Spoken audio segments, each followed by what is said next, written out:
নমো নমো নমো সুন্দরী মম জননী বঙ্গভূমি, গঙ্গা তীর স্নিগ্ধ সমীর, জীবন জুড়ালে তুমি। অবারিত মাঠ গগন ললাট, চুমি তব পদধূলি, ছায়া সুনিবিড় শান্তির নীড়, ছোট ছোট গ্রামগুলি। পল্লব ঘন আম্র কানন, রাখালের খেলাগৃহ, স্তব্ধ অতল দিঘি কালো জল, নিশীথ শীতল সিংহ। বুক ভরা মধু বঙ্গের বধূ, জল লয়ে যায় ঘরে, মা বলিতে প্রাণ করে আনচান, চোখে আসে জল ভরে। নমস্কার বন্ধুরা, আমি চলে এসেছি 20 মাইল বিশু। তবে আজ একটা সিরিয়াস বিষয় নিয়ে আলোচনা করব। তাই আজ আমাকে কেউ ভাববেন না শিশু। সমাজের কথা, সমাজের চিন্তা, সমাজের ভাবনা, কিছু কর্মকাণ্ড চোখে পড়লেই আজ পেয়ে যায় কান্না।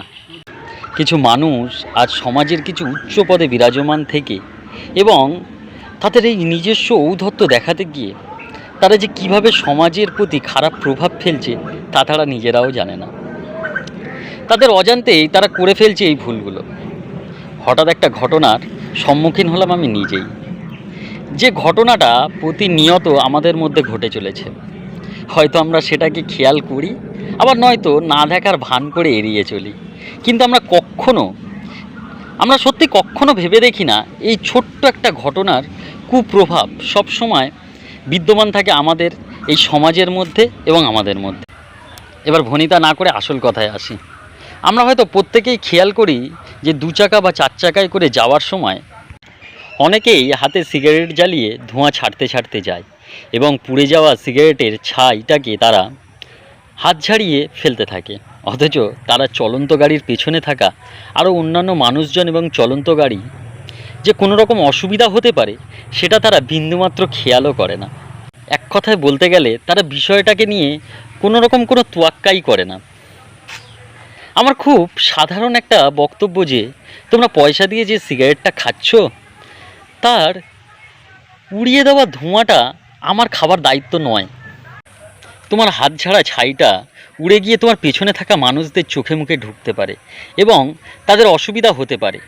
আমরা একটা শিক্ষিত সমাজে থেকে নিজেদেরকে কিভাবে অশিক্ষিতের পরিচয় দিতে পারি? তাছাড়া কিছু কিছু 4 চাকা গাড়ির ভিতর থেকে যখন দেখি কোনো চিপসের প্যাকেট অথবা খালি জলের বোতল রাস্তাতে ফেলে দেওয়া হচ্ছে, তখন লক্ষ্য করা যায় যে বাচ্চাটি ভিতর থেকে ছুঁড়ে ফেলেছে সেখানে তার বাবা বা মা উপস্থিত রয়েছে। মানছি বাচ্চাটি এসব বোঝে না, কিন্তু তাদের বাবা মারা তো বোঝে যে কোনটা ঠিক আর কোনটা ভুল। তাদের তো অবশ্যই উচিত যে বাচ্চাদের শেখানো। আপনাদের কাছে আমার অনুরোধ, আপনারা আপনাদের বাচ্চাদের পুঁথিগত শিক্ষার সাথে সাথে কিছু সামাজিক শিক্ষাও দিন, যাতে তারা তাদের পারিপার্শ্বিক পরিবেশ এবং নিজের বাড়ির পরিবেশটাকে পরিষ্কার পরিচ্ছন্ন রাখতে পারে। এবার আসি তাদের কথায়, যারা অটোতে বা বাসেতে যাওয়ার সময় মুখের মধ্যে পান বা গুটকা চিবাতে চিবাতে যান। তারা একবারও খেয়ালও করেন না যে তারা যখন জানালা দিয়ে পিকটা ছুঁড়ে দেন যে কারোর গায়ে পড়ছে না রাস্তায় পড়ছে, সেটা কি কারোর গায়ে গিয়ে পড়লো?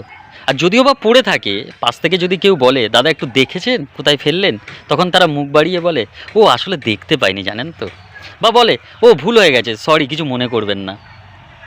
আমার কথা হচ্ছে এই ভুলটা হবে কেন? এটা তো আমাদের দেশের জনপদ, অর্থাৎ আমাদের নিজেদের চলার পথের সঙ্গে রাস্তা। এটা তো আমাদের নিজেদেরকেই পরিষ্কার রাখতে হবে। এটা কি তারা বোঝে না? কারণ সে যে পানের পিকটা ফেলেছে তাতে শুধু রাস্তাটা নোংরা হয়নি, হয়েছে এই সমাজটাও। আর এই সমাজটাকে পরিষ্কার রাখার দায়িত্ব তো শুধু আমার একার নয় বা আপনার একার নয়, এটা প্রত্যেকের। আর এই দায়িত্বটা মানুষ কবে বুঝবে? এই যে যারা এইভাবে সমাজটা নোংরা করছেন, ভালোভাবে ভেবে দেখুন তো, এতে যেমন আপনার কারণে অন্য মানুষজনদের ভুগতে হচ্ছে, ঠিক তেমনই আপনার মতো অন্য মানুষগুলোর কারণে পথ চলতি আপনার বাড়ির লোকেদেরও ভুগতে হচ্ছে। তবে যাওয়ার আগে বলি, মুক্ত বাতাস পেতে গেলে মুক্ত করো মন, মুক্ত বাতাস পেতে গেলে মুক্ত করো মন, আর মুক্ত সমাজ পেতে হলে হও সচেতন। নমস্কার। ভিডিওটি ভালো লাগলে like comment share and subscribe অবশ্যই করবেন, কিন্তু বেল আইকনটি ক্লিক করতে ভুলবেন না। টাটা।